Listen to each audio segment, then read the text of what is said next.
Hey everyone, I am Piyush, and like many of you, I came from the Web2 world. I was building traditional apps comfortable with APIs, database, and user authentication. Then I joined Tychi to build the Web3 wallet, and honestly, I failed it very hard.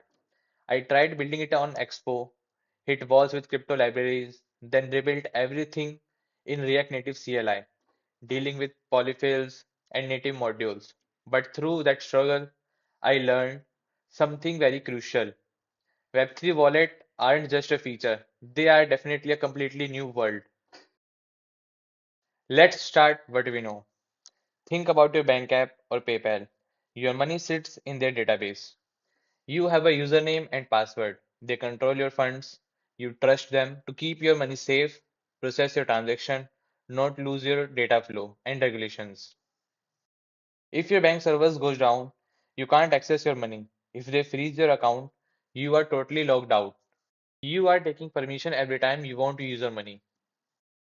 Now Web3 flips this completely. You hold the keys literally.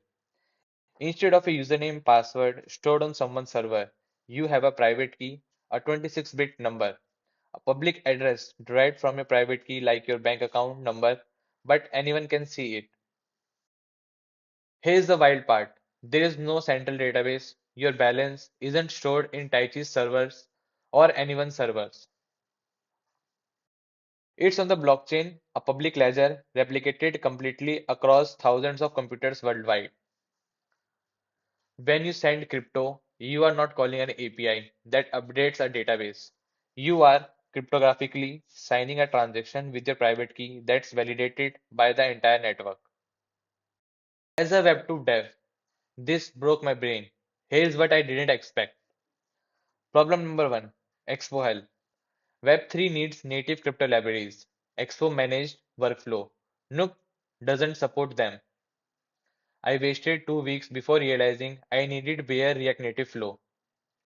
Problem number two, polyfill chaos. Crypto libraries expect Node.js module. React Native doesn't have crypto, stream, buffer by default.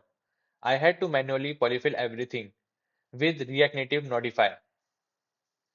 Problem number three, security everything. In Web2, password get hashed. Server side, you can reset them. In Web3, if you lose your private key, your funds are gone forever. No forget password button exists. So why go through all of this pain? For users, true ownership. Your crypto is yours. No one can freeze or seize it. Censorship resistance. No bank can decline your transaction.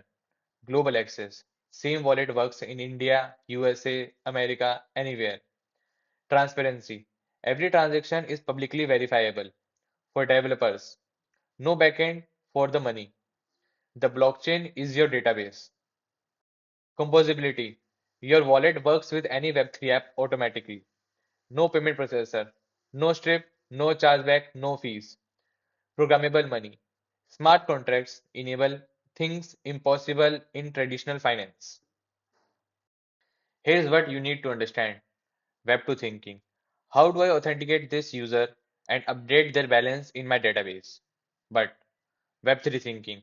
How do I help users sign transaction with their keys and interact with the smart contract? You are not building a vault anymore.